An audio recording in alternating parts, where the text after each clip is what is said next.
Asuntoesittely, Niittykatu 28, Kartanomäki, Pori. Elikkä kyseessä on tämmönen rintamamiestalo rauhallisen kadun varressa Pori Kartanomäessä. Niin kuin näette, nyt on tiistai päivä kello 14 ja eipä tää kauheasti ole liikennettä. Lintuja lauluu kuuluu taustalta. Mennään vähän kävellään mun pihan puolelle. Eli kyseessä tämmönen 3-kerroksinen talo. Rauhaisa 1004 piha, johon saa autot pysäköityy pihaan. Ja täällä on sit pihassa muutakin. Muutenkin rauhaisia, tän saa rauhassa viettää arki-iltoja ja muuta.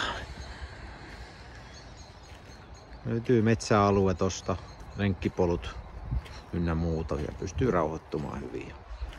Löytyy kesäterassipaikkaa, pääsisäkäyntiin, autotallikat varastoon. Tämä tulee hiukan muuttumaan, eli tämä luiska tästä tulee poistumaan, mutta tänne tulee tämä portaat jäämään tuohon, eli siitä pääsee varastotilaan kautta alakertaa sisään sitä kautta.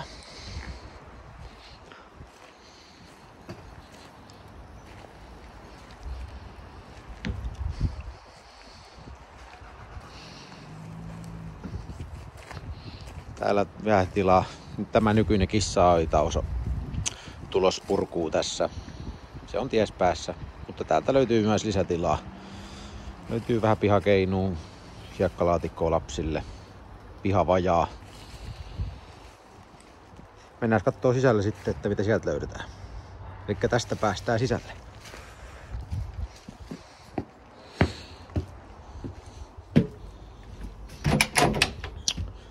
Aukeaa täältä ensin eteinen. Elikkä oma huoneensa. Täällä on vähän vielä kalusteita edellisiltä asukkailta. Kuvaaja näkyy peilin kautta. Astutaan sisälle. Lähtee portaat yläkertaan, eli siellä yläkerrasta löytyy 2 makuuhuonetta. Käydään siellä vähän myöhemmin.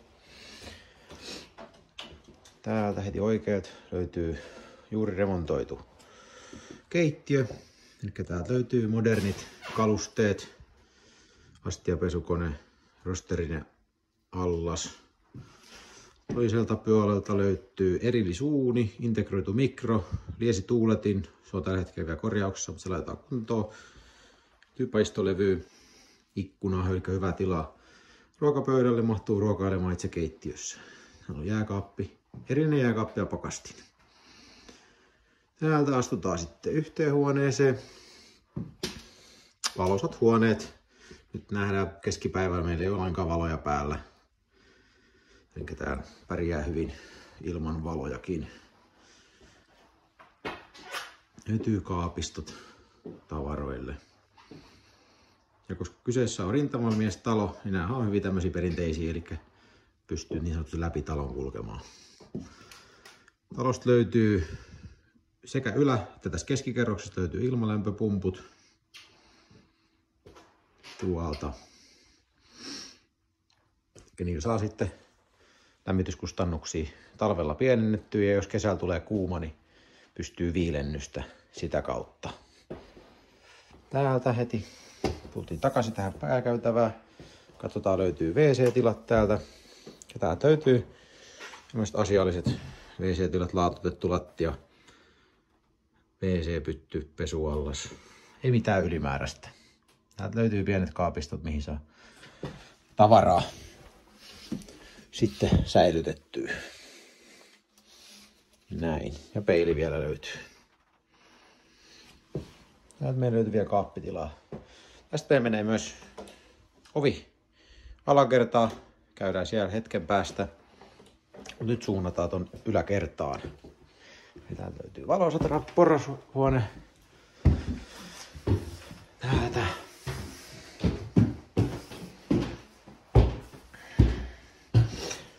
Tästä heti oikealle meillä löytyy ullakkotila. Eli siellä on kylmää säilytystilaa. Tästä yläkertaa. Täältä meiltä löytyy toinen talon WC. Ja täällä on samalla laatotetut lattiat. Asialliset. Ihan asiallinen tila. Täältä meiltä löytyy ensimmäinen makuuhuone ilmalämpöpumpulla, eli laminaattilattia. Asialliset seinät, ikkuna löytyy ja täällä on myös hätäpoistumisportaat. Sitten löytyy tämmönen kiva askarreltu makuualkoovi. Eli tänne saa sitten tehtyä sängyn tai patjan laitettua ja sänkyy sitä kautta. Eli esimerkiksi lapsille niin oikein kiva jää hyvin leikkitilaa tähän lattialle. Täältä mennään toiseen makuuhuoneeseen. Täällä on tämmönen perus pieni, no ei nyt voi sanoa pienikään, mutta makuuhuone löytyy. Eli yläkerrassa oli tosiaan 2 makuuhuonetta. Täältä meillä löytyy vielä pieni ullakkotila täältä. Kylmä pieni varasto ja pieni ullakkotila, missä voi säilyä sitten tavaraa, semmoista mikä ei tarvi olla lämpimässä. Selvä.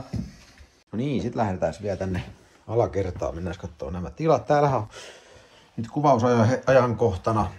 Täällä on vielä tilat saneerattomana. Eli nämä tullaan nyt laittamaan tästä kuntoon videon kuvausajan jälkeen. Eli tämä on tällä hetkellä vielä työmaa, mutta ei anneta se häiritä. Tästä saadaan kyllä perusjutut esiin. Eli täältä päästään. Tähän tulee tämmönen käytävä tila. Tullaan tekemään, tässä on pari varastokoppia. Täällä on, saadaanko vähän videoa. Pari tämmöistä varastohuonetta täällä. Sitten tähän tullaan tekemään talon 3. WC.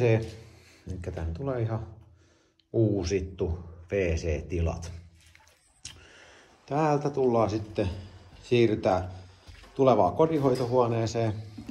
Eli täällä on just tosiaan, tänne tulee pesukonepaikka, likapyykkikorit, pesupiste, peruskodinhoitohuonekalusteet. Mutta on vielä tosiaan työn alla, eli ei ole vielä aloitettu mitään. Täältä tulee löytymään sitten, sijastutaan suihkutilaa. Eli tähän tulee modernit suihkut. Ja sitten tänne viimeiseen huoneeseen tulee vielä sauna.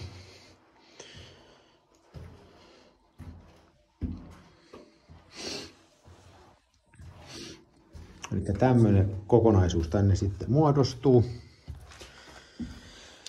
Voidaan vielä kurkata tuonne. Eli tästä tosiaan löytyy ovi, mistä päästiin yläkertaan. Täältä löytyy sitten, löytyy talon pannuhuone. Tai on talon pannuhuone. Nyt kyseessä on öljylämmitystalo. Vesikiertoisilla pattereilla. Täältä löytyy vesimittaria. Ne on semmoisia tiloja, että näin ei vuokralaisella kauheasti ole. Että ainoa vaan katsoit. Käydään sitten. Täältä tosiaan löytyy vielä ulko-ovi. Eli tästä päästään. Ja sitten ulos. Päästiin tähän. Eli tässä on nyt tää luiska, mikä tullaan poistamaan. Eli tähän tulee semmonen hieno muuri. Ja tästä sitten lähtee tulee portaat olemaan ylös. Eli päästään tähän pihalle. Tämmönen asuntoesittely. Tästä löytyy vielä tuo varasto. Nyt ei ole avainta siihen, mutta täältä löytyy tämmönen, no, yhden vanha-aikaisen auton kokoinen talli, eli sitten löytyy lisävarastotilaa sitten.